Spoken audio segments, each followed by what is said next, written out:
अधिका परितो अवघा लौकिका येथे पाहिजे मुख्य अंतरनिष्ठा लौकिक मरा संपादिला परी अंतरी सावधानी झाला मुख्य देवाच चुकला तो आत्मघातकी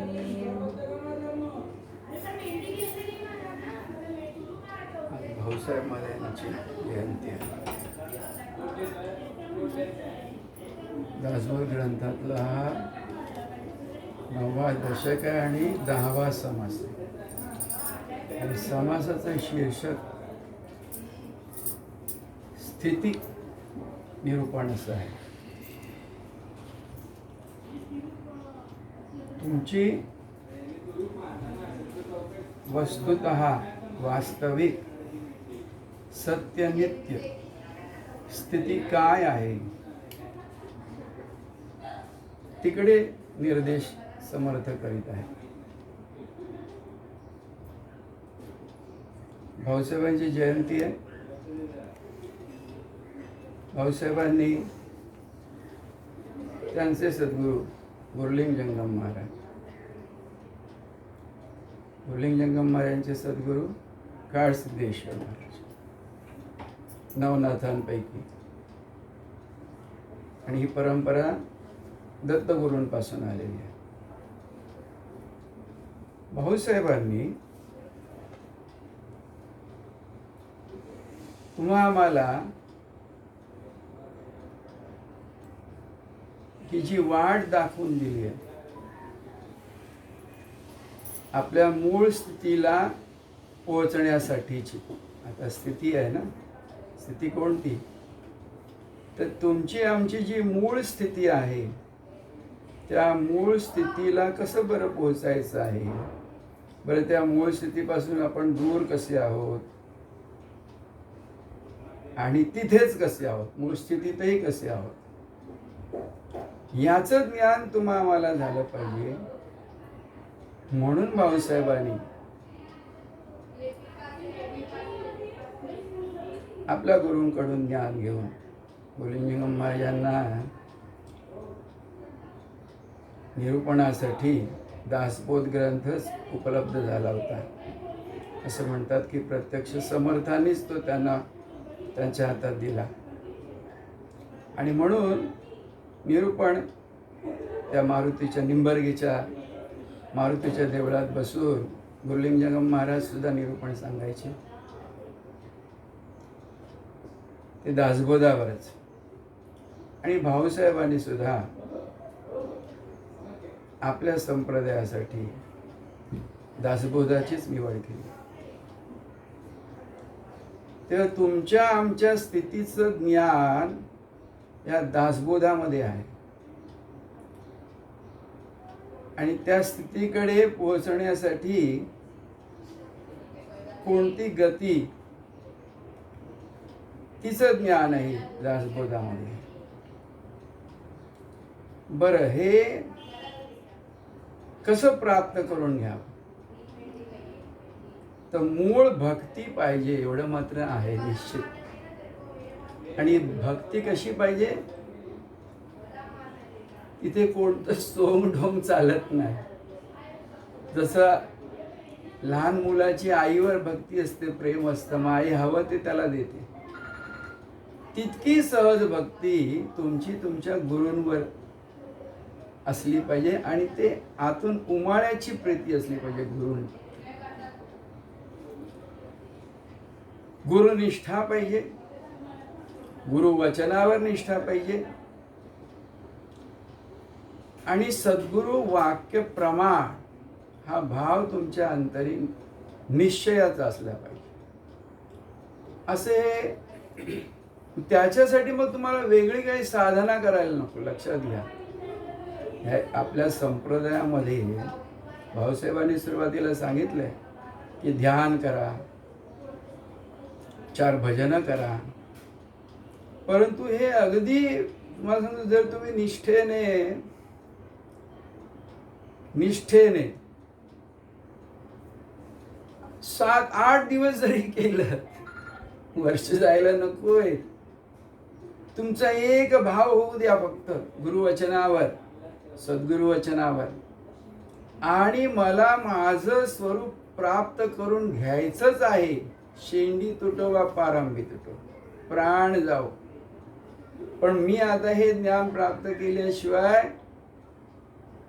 माझा हा निश्चय आता सोडणार नाही, असं म्हणून जेव्हा तुम्ही बसाल, मग ते 7-8 दिवस त्या निष्ठेने काय 4 भजन करा, काय ध्यानाला बसा, सकाळी किंवा संध्याकाळी किंवा रात्री किंवा तिन्ही वेळी, पण एक 8-10 दिवस तुम्ही जर त्या निष्ठेने राहिला तर ते ज्ञान तुमचं तुम्हाला आपेआप आहे.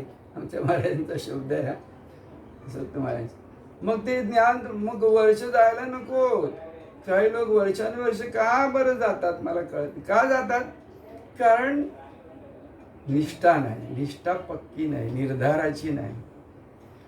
आणि मग इकडे जायचं तिकडे जायचं, या गुरुकडे धावायचं त्या गुरुकडे धावायचं, गुरुकडे जायचं आणि तिकडे आणखी कुठच्या देवदेवतांना पण बघायचं. अशी धरसोड वृत्ती ज्यांची असते त्यांना मग ज्ञान नाही प्राप्त.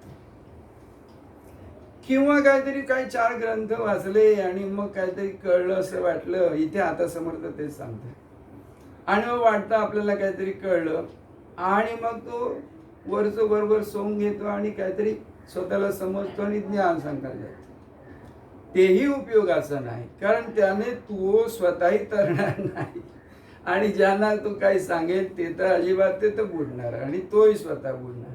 तर तसंही नाही. म्हणून वरवर आता काय ते 8व्या मध्ये काय सांगतात, येथे पाहिजे मुख्य एक अंतरनिष्ठा, लौकिक परा स्वतः. बरोबर आहे, लौकिक ठीक आहे काय करशील, पण मुळामध्ये तुझी अंतरनिष्ठा पाहिजे. अंतरनिष्ठा म्हणजे अंतरात्म्याला ओळखलं पाहिजे. आणि सद्गुरू बाहेर नाहीये, बाह्यगुरु हा काही काळापुरता आहे तुमच्यासाठी, तुम्हाला ज्ञानासाठी उपलब्ध होतोय तुमच्या समोर, पण तो खरा सद्गुरू तुमच्या अंतरात आहे. बरोबर आहे. तर त्या अंतरातल्या सद्गुरूकडे तुमची दृष्टी वळली पाहिजे आणि तिथे निष्ठा तुमची राहिली पाहिजे. मग तुमच्या वेगळा सद्गुरू नाही हे तुम्हाला कळते. भाऊसाहेबांच्या संप्रदायामधलं हे ज्ञान जे आहे, म्हणून बाळूबाई हिंजगिरी संप्रदाय दुसरं काय नाव की स्वरूप संप्रदाय आहे. तुला जाणीव जिथे होते आहे तिथे तुझे लक्ष ठेव, नित्य सदोदी. त्यामुळे बाह्य भजन जरी होत आहे, एक 5-10 मिनिटं किंवा तासभर तो ध्यानाला जरी बसलेला दिसतो आहे, तरी त्याची दृष्टी आत आहे, अंतरनिष्ठा आहे. तो त्या अंतरातील सद्गुरूचंच ध्यान ते होत आहे.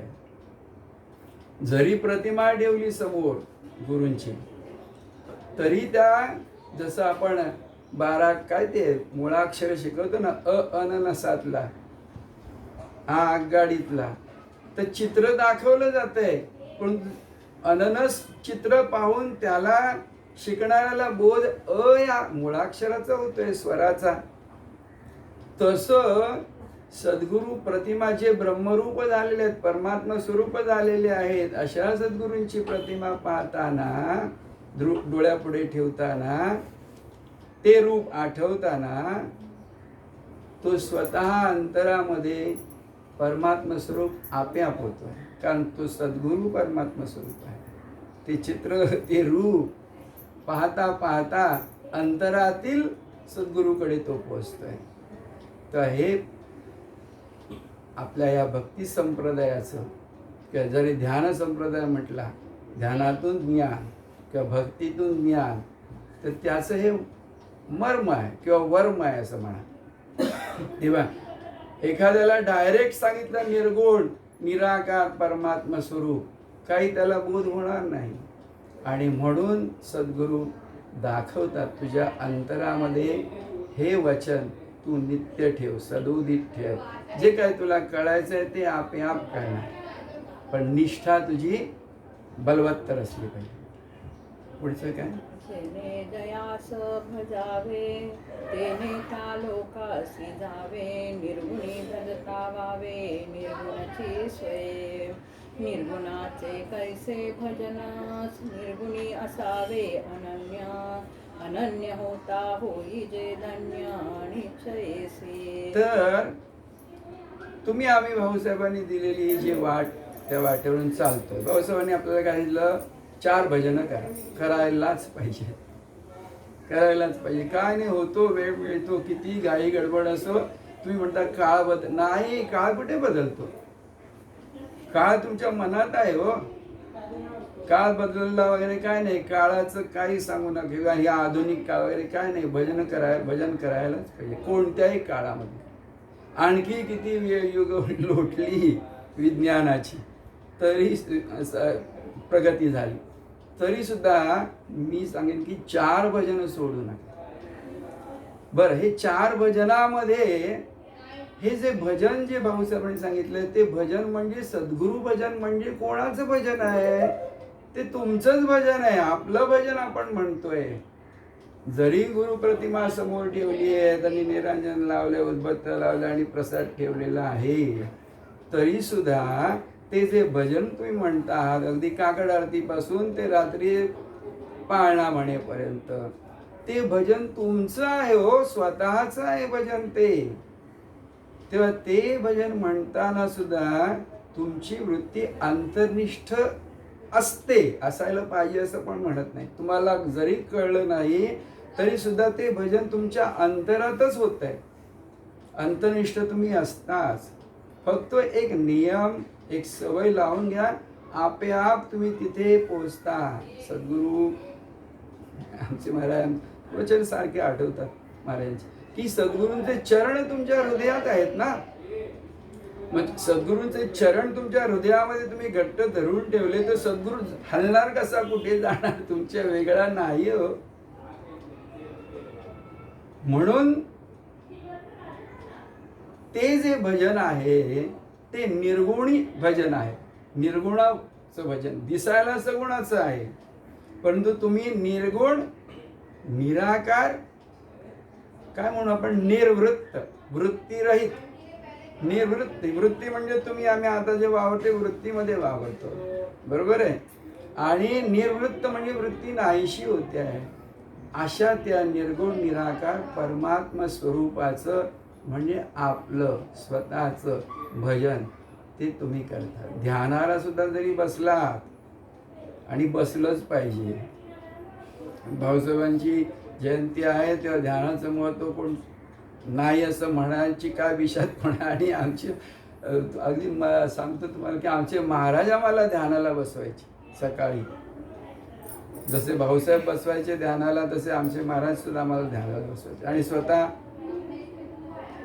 मधून असे फिरायचे, कोण कसं काय बसलाय, बसायची ठेवण कशी आहे किंवा काय, इकडे बारीक लक्ष ठेवायचं महाराज. ते ध्यानाचं मत नाही. ध्यानाशिवाय तुम्हाला कळणार कसं? ठीक आहे, वाचून कळलं, हां वाचून कळतं बाबा काय निर्गुण निराकार परमात्मा स्थिती काय आहे, कशी आहे. पण त्याची त्या निर्गुण निराकार परमात्म्याची प्रचिती तुमच्या ठिकाणी व्हायला नको का? देहाचा आणि जगाचा विसर कसा पडणार?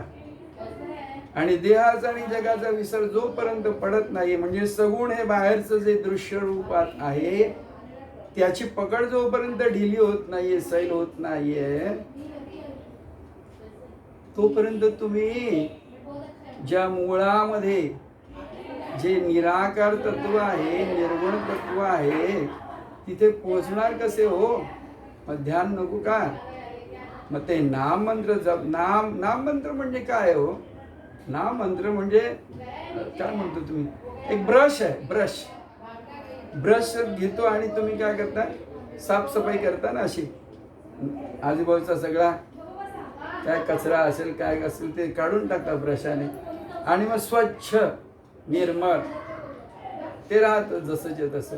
तसं नाममंत्र नामाच्या केरसुणीने हा कचरा जळमट सगळी काढून टाकायची आहे, नामाचा घोष करून स्वतःच्या हृदयामध्ये. आणि मग आपोआप परमात्मा तत्व तुमचं स्वरूप जे काय आहे, ज्ञान स्वरूप जे काय आहे ते आपोआप उघडं पडतंय. काय होतं तिथे दुसरं? मुळामध्ये जसे आहात तसे तुम्ही उरता. मग वरचं जे काही साचलेलं आहे जन्मजन्मांतरी, जन्मकल्पना आहे, खोटी आहे, काय परंपरेने चालत आले म्हणून आपण म्हणतो, पण आमच्या महाराजांना जन्म नाही. तुला हाच जन्म नाही तर पहिला कुठच्या जन्माची आठवण काढतो? हाच जन्म नाही म्हण, मी अजन्मा ना. हाच जन्म जर नाही तर आणखी कुठच्या जन्माची कथा आणि आठवण आणि स्मरण घेशील? तर जन्म खोटाच आहे. जन्म खोटाच आहे. जन्म खोटा आहे म्हणून मरणही खोटं. आणि मग इहलोकीचं हे तुमचं आमचं जे जीवन आपण खरं मानतो ते खोटं आहे, स्वप्नभास आहे. तुम्ही आतापर्यंत ज्ञान ऐकताय तेव्हा ज्ञानामध्ये हेच मुळामध्ये सांगितलंय की हा केवळ स्वप्नभास आहे, खरं नाही. आता म्हणून ती जी स्थिती आहे त्या स्थितीकडे येऊया आपण पुढे. आणखी पुढची केलियाचे सार्थक देव ओळखावा एक, आपण कोण हा विवेक पाहिला पाहिजे. इथे तेच करायचंय. आपण कोण आणि कसा आहोत आणि देव कोण आणि कसा आहे या गोष्टीचा विचार करणं, या गोष्टीचा विवेक करणं, बस. बाकी दुसरं काय? देव कसा आहे याचा विचार केला. देव म्हणजे कसा आणि आपण म्हणजे त्यात कोण कसा. तर पहिली गोष्ट म्हणजे आपण आपल्याला जे काही समजतो आहोत ते तद्दन काय आहे? खोटं आहे. मी म्हणून काय समजतो? माझं नाव हे अमुक आहे, खोटं. हे माझे आई बाप आहे, खोटं. हा माझा गाव आहे, हा माझा धर्म आहे, हा माझा देश आहे, खोटं. तुम्ही म्हणा मग खरं काय? सद्गुरु वचन एकमेव सत्य आहे. कारण ते सद्गुरु वचन तुम्हाला नित्य तुमचं जे रूप स्वरूप आहे, आत्मरूप आहे, सद्गुरु स्वरूप आहे. म्हणजे देव कोण कसा आणि आपण कोण कसा ना, ते एकच आहे. तिथे अद्वैत आहे. जसा सद्गुरु आहे अरूप अद्वय निर्गुण निराकार परमात्मा स्वरूप, तसा तूच कसा आहे हे त्या सद्गुरु वचनातूनच तुला उमगणार आहे. म्हणून केवळ एक सद्गुरु वचनच सत्य माना. त्याशिवाय इतर जे काही आहे ज्ञान म्हणून सुद्धा तुम्ही वाचलेलं असेल कुठच्या आणखी धर्मग्रंथांमध्ये, तेही खोटं माना. केवळ सद्गुरु वचन सत्य माना असं आहे. मग तुम्हाला तिथे काय म्हणू, सत स्वरूप ज्ञान किंवा ईश्वर रूप ज्ञान, ईश्वर स्वरूप ज्ञान, त्याची प्रचिती येणार. तिकडे तुमचं लक्ष घेणार. तुमची वास्तविक स्थिती काय? आता इथे समर्थ म्हणतात ना स्थिती, तर त्या स्थितीचा प्रत्यय, अनुभव वगैरे तिथे नाही. अनुभव घेणं म्हणजे एक आणि दुसरं असं, प्रत्यय आपला आपल्याला तुम्हाला येणार आणि येतो असं ते आहे. आता ते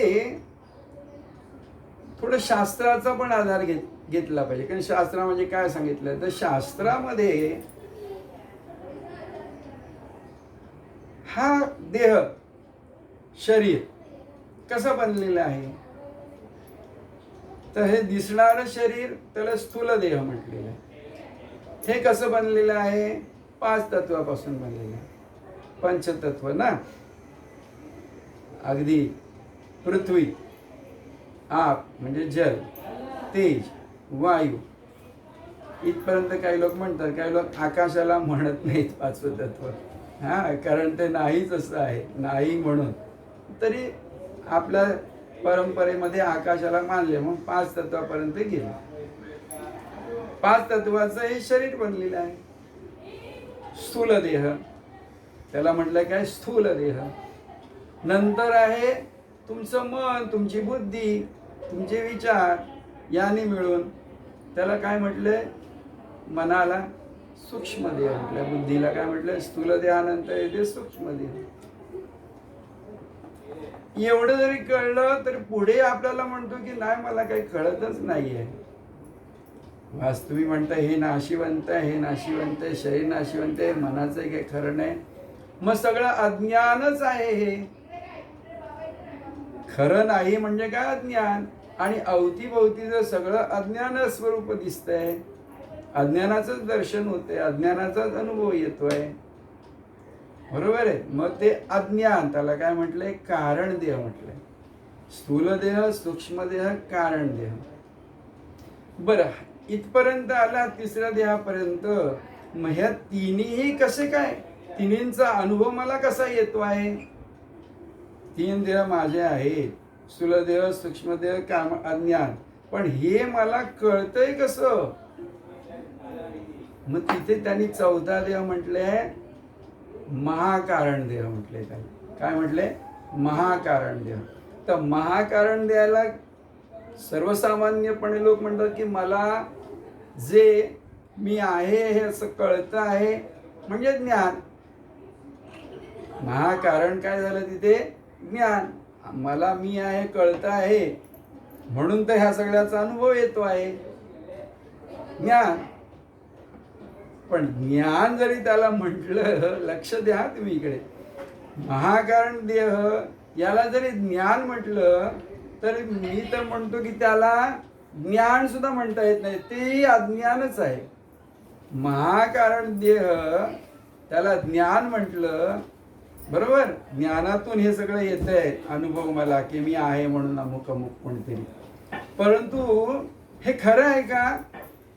देह, मन, सर्व चराचर जे काही दृश्य म्हणून अवतीभोवती उभं राहिलेले हे, याची जी प्रचिती येते मला, ते ज्ञान म्हणून जे आहे ते खरं आहे का? ते जर खरं असेल तर हे खरं आहे, मग हे तर खोटं आहे. म्हणून महाकारण देह सुद्धा अज्ञानच म्हटलं पाहिजे, तिथे ज्ञान नाही येते. हे झाले 4 देह. पुढचे 8 देह, 8 देह, त्याच्या नंतर आम्हाला कसली प्रचिती येते? ब्रह्मांडाची प्रचिती येते. सकाळी जाग येते आणि जाग आल्यावरती मी हे हा देह म्हणून, पण देहाचा अनुभव येतो त्याबरोबर ताबडतोब अवतीभोवतीचं सगळं विश्वचराचर उभं राहतं ना, मग तो विराट देह, त्याला काय म्हटलं? विराट. हा विराटाचाही अनुभव तेव्हाच येतोय त्या जागेतून, म्हणजे तुम्हाला जन्म म्हणून झाला तेव्हाच शरीरही आणि हे ब्रह्मांड सुद्धा. मग ते विराट देह तिकडे आहे. आणि तिकडे जसं मन बुद्धी आहे तसं वैश्विक मन ज्याला म्हणतात, युनिव्हर्सल माइंड काय म्हणाल त्याला, तो त्याला हिरण्यगर्भ म्हटलंय शास्त्रामध्ये. काय म्हटलंय? हिरण्यगर्भ, वैश्विक मन, युनिव्हर्सल. मग विराट, हिरण्यगर्भ. आणि इकडे अज्ञान ज्याला म्हणतो आपण, कारण देह.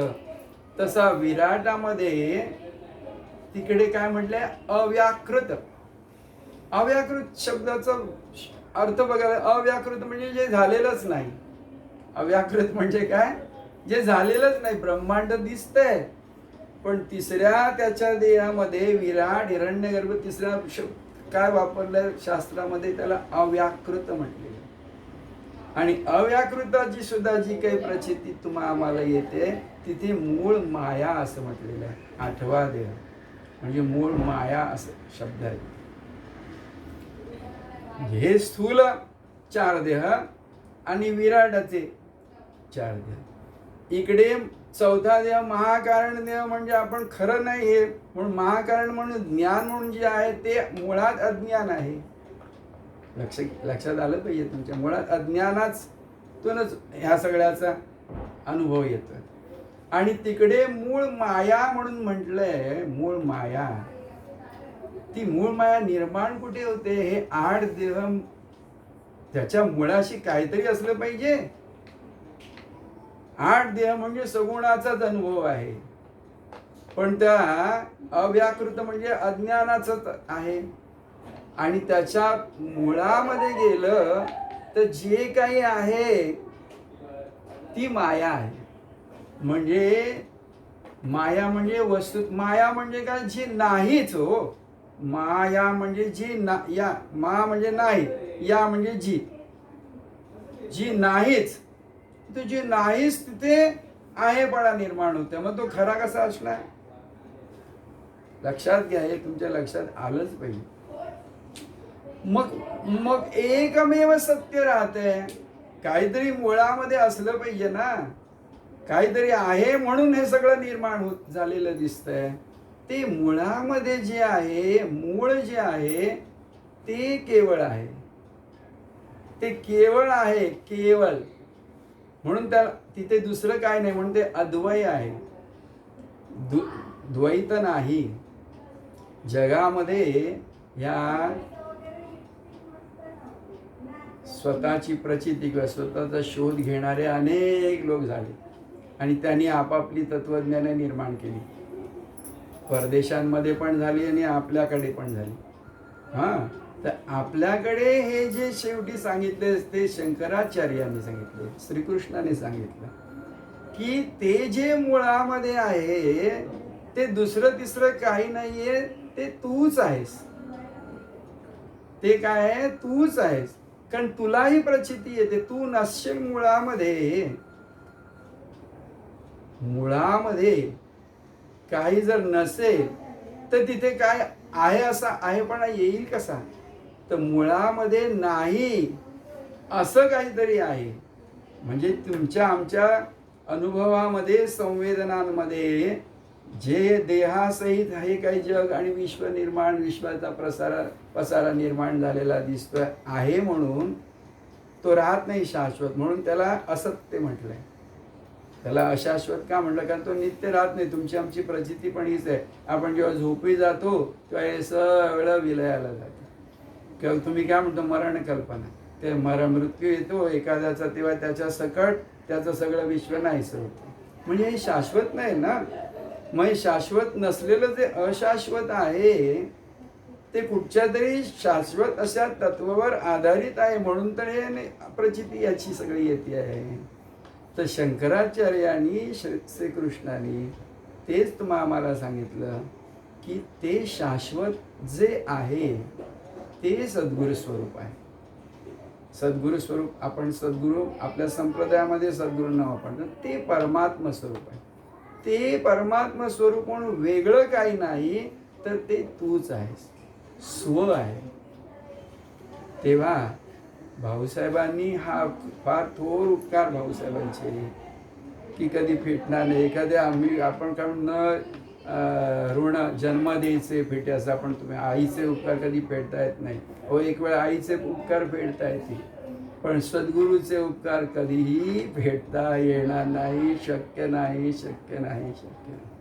कारण सद्गुरू तुम्हाला जे मूळ जे तुमचे आहेत की त्याच्यानंतर तुम्हाला दुसरं गती नाही. ती मूळ स्थितीच ती आहे. परमात्मा स्थितीच ती आहे. तिथे नेऊन तुम्हाला सोडतात नव्हे, तेच तुम्ही आहात हे सद्गुरू तुम्हाला दाखवून देतात. तेव्हा भाऊसाहेबांनी ही काय त्यावेळी ती काय भक्तीची पाणपोई तेव्हा त्यांनी हिंसगिरीला पाणपोई म्हणूया आपण. पण आज तुम्ही जर हिंसगिरीला गेला, आजही तिकडे की हिंसगिरीला दुसरं वैकुंठ म्हणता येईल. अलोट जनसागर लोटतो. भाऊसाहेबांच्या जयंतीला, पुण्यतिथीला, गुरुपौर्णिमेला कधीतरी जाऊन तुम्ही प्रत्यक्ष अनुभव घ्या की तुम्हाला आम्हाला हिंदगिरी संप्रदाय काय आहे तुम्हाला मला माहीत पण नाही हो. काय कुठपर्यंत पाळमुळं जगाच्या कानाकोपऱ्यामध्ये भाऊसाहेबांच्या या संप्रदायाची मुळं शाखा पोहोचलेली आहे. हे ज्ञान पोहोचलेले आहे. हां, सिद्धरामेश्वर महाराजांनी काय किंवा नंतर निसत्त महाराज, रणजित महाराजांनी काय, हा भाऊसाहेबांच्या ज्ञानाचा, भक्तीचा जो महावृक्ष आहे त्याची त्याचा फैलाव म्हणूया असा तो पसरून टाकलाय की जगाच्या कोपऱ्यामध्ये भाऊसाहेबांचं हे ज्ञान पोहोचलेलं आहे. आणि प्रत्येकाला आत्मशोध घेण्याची एक वाट भाऊसाहेबांनी घालून दाखवून दिली, ती आजही उपलब्ध आहे. तर हा भक्तीचा उत्सव आहे. हा भक्तीचा उत्सव म्हणजे आत्मस्वरूपाचा उत्सव आहे आणि सद्गुरूंचा उत्सव आहे. तो आम्ही आज साजरा करू शकतोय. याच्या वेगळी धन्यता ती काय आपला शोध आपण घेऊ शकतो. आणि सहज सहज हो, काही सायास न करता कुठे जंगलामध्ये जाऊन बस. भाऊसाहेबांनी केलं स्वतः. भाऊसाहेबांनी 18-18 तास ध्यान केलं. 18-18 तास पडायला होईल म्हणून तेव्हा शेंडी ठेवायची. शेंडीला गाठ मारून अशी बांधून ठेवायची शेंडी. कारण झोप येते, डुलकी लागते. आम्ही काय ध्यान करतो, किती वेळ करता तुम्ही? बसता का ध्यानाला, नामस्मरणाला? आणि ते ध्यान करायचे. पडायला होईल म्हणून त्यांनी एक वेळी अशी अवतीभोवती चौकोनी भिंत घालून घेतलेली, भिंत, आणि मध्ये उभे राहून भाऊसाहेब ध्यान करायचे. लोकांचा त्रास होतो म्हणून जंगलामध्ये जाऊन पहाटे उठवून जंगलामध्ये जायचे, कुठेतरी आडोशाला बसायचे आणि ध्यान करायचे. भाऊसाहेबांनी ध्यान केलं, गुरुलिंग महाराजांनी ध्यान केलं, आणि त्या ध्यानातून त्यांनी जी प्राप्ती करून घेतली त्यामुळे आम्हाला हे ज्ञान सोपं झालेलं आहे. सिद्धरामेश्वर महाराजांनी पुढे सांगितलं की एवढ्या काही ध्यानाची गरज नाही. पुढे सांगितलं ध्यानाची गरज नाही. पिपिलिका मार्ग त्याला, मुंगी जशी वर चढत जाते आणि मग शेवटी खूप वेळा खाली पडते, पुन्हा चढते, तसा हा ध्यान मार्ग आहे. हा वेळ लागतो, कष्टाचा मार्ग आहे. तर ज्ञान मार्ग सोपा आहे, त्याला विहंगम मार्ग म्हणतात. सिद्धरामेश्वर महाराजांनी सांगितलं की काय नाही, ध्यानाने सुद्धा जे कळतं ते ज्ञानाने पण कळतं. जाणून घेतलं सद्गुरूकडनं, श्रवणातून वगैरे, आणि एकदा कळलं म्हणजे झालं. परंतु सिद्धरामेश्वर महाराजांनी सुद्धा 9 महिने त्या विजापूरच्या उपरी तोफेवर बसून ध्यान केलं ना, तेव्हा त्यांना हे कळलं की हा मार्ग एकदा कळलं म्हणजे पुरे आहे. तर ते जर तुमचं ते विहंगम मार्गातलं जे ज्ञान आहे ते जर पक्क व्हायला पाहिजे असेल तर ते पक्क सुद्धा ध्यानातून आलं तरच होणार आहे. स्वतः प्रचितीने जेव्हा तुम्ही ते ज्ञान घ्याल ते ध्यानातूनच तुम्हाला ती प्रचिती येणार. योग वासिष्ठामध्ये काय इतरही ग्रंथ, ज्ञानेश्वरीमध्ये सुद्धा तो ध्यानाचं आणि योग मार्गाचं थोडं महत्त्व आहेच. तर योग मार्गाचं आणि योग मार्गातून म्हणजे ध्यानातून एका जागी स्थिर बसून, आसन जय, एका जागी स्थिर बसून जेव्हा तुम्ही शरीर आणि अवतीभोवतीचं जग विसरता तेव्हा तुम्हाला त्या निर्गुण निराकार परमात्मा स्वरूपाची प्रचिती येते. तेव्हा ध्यानाची आवश्यकता आहे. पुढे काय, आणखी काय बोलूया?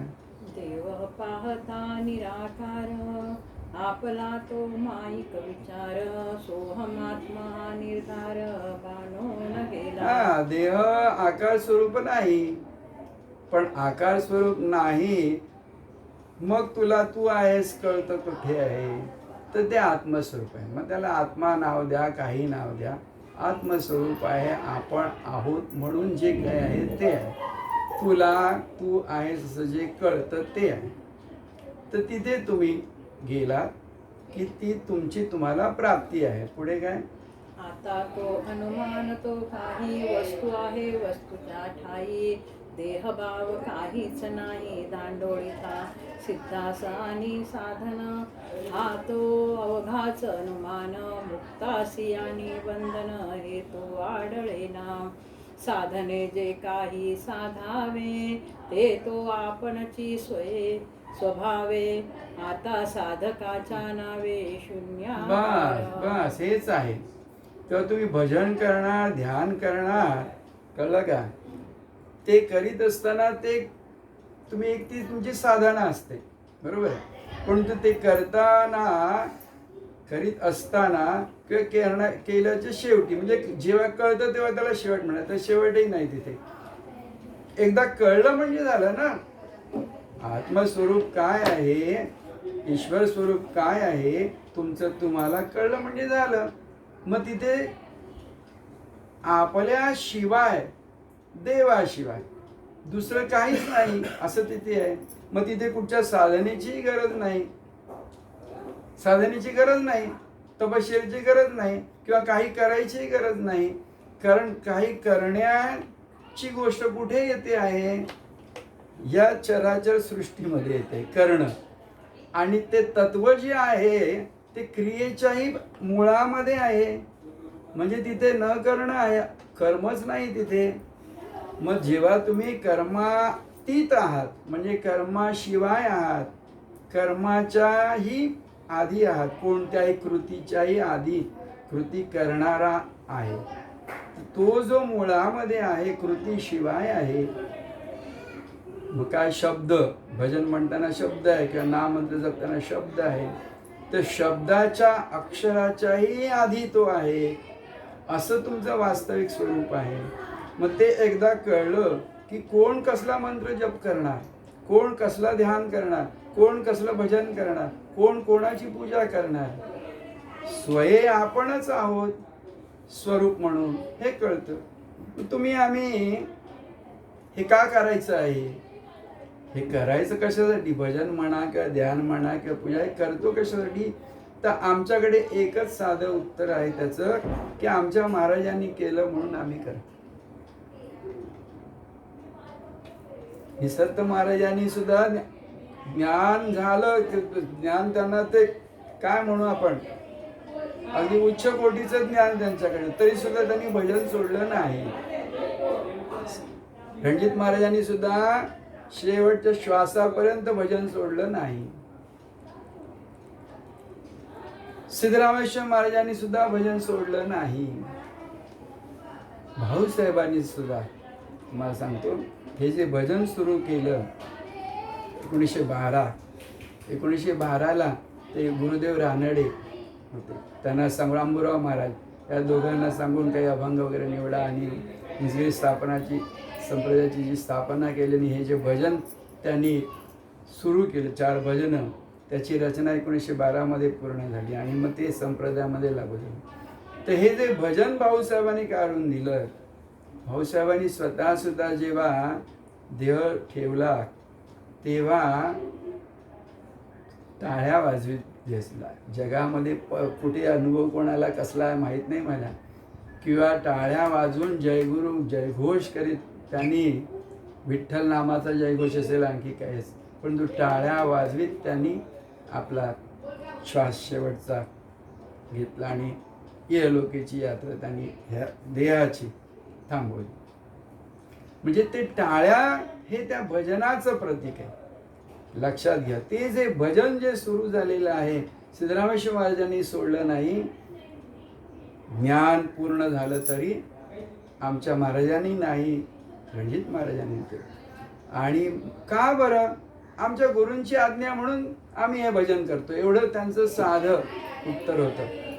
अनेक जण आमच्या महाराजांनी आयामदत्तमध्येही उल्लेख आहेत की मग तुम्ही एवढं ज्ञान सांगता, कसली काही गरज नाही म्हणता, मग तुम्ही एवढं सगळं तसबिरी मांडल्यात. मी स्वतः जेव्हा त्या तरुण वयामध्ये, आपण चिकित्सक असतो ना, जरा हे डोकं चालवतो आपण, तर मलाही ते, पण एक तुम्हाला सांगतो की इतके लोक तिथे प्रश्न आमच्याकडून, म्हणजे मी स्वतः आमच्या महाराजांना एकही प्रश्न कधीच विचारलेला नाही. आता त्याचं कारण काय आहे, काय आहे असेल ते असेल, पण एकही प्रश्न आमच्या महाराजांना मी कधी विचारलेला नाही. तिथे अनेक लोक प्रश्न विचार, बरं ते असो. तर ते महाराजांनी जे भजन चालू ठेवलं, त्यांच्याकडे साधे एक उत्तर की भाऊसाहेबांचं भजन आहे, आमच्या गुरूंची आज्ञा आहे, सिद्धरामेश्वर महाराजांनी सांगितलं आम्हाला हे भजन करा, आम्ही हे करतो. तिथे काय ज्ञान काय वगैरे आम्हाला माहीत नाही. तेच रणजित महाराजांचं पण उत्तर होतं. तर तुम्ही आम्ही हे भजन चालू ठेवलं पाहिजे, त्याचं कारण एकच आहे की भाऊसाहेबांचं भजन आहे, परंपरेतून आलेलं आहे, गुरु आज्ञा म्हणून आपण हे भजन केलं पाहिजे.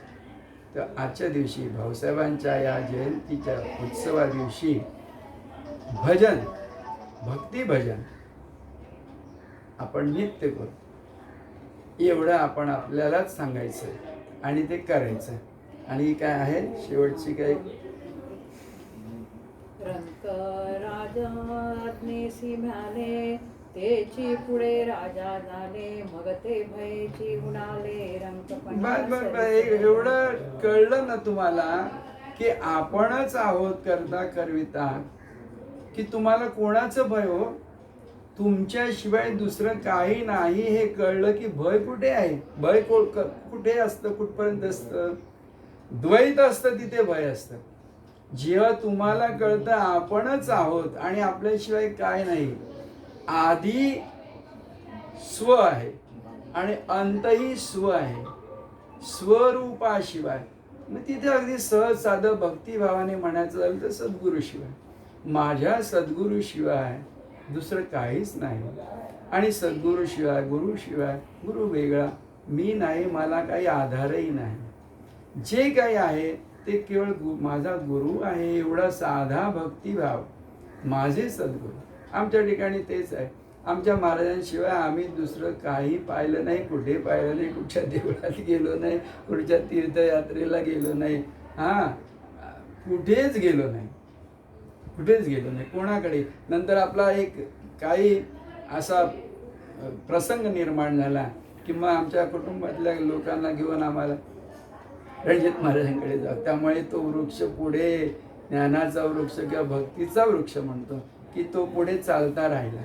रणजित महाराजांची ती कृपा त्या रणजित महाराजांच्या सहवासामध्ये आल्यामुळे आणि त्यांचा तो आशीर्वाद प्राप्त झाल्यामुळे, तेव्हा एवढे दोन थोर संत पुरुष, सत्पुरुष, परमात्म स्वरूप झालेले, त्यांचा आशीर्वाद मिळाला आणि भाईसाहेबांचं हे ज्ञान भक्ती इथपर्यंत आली. जय गुरु.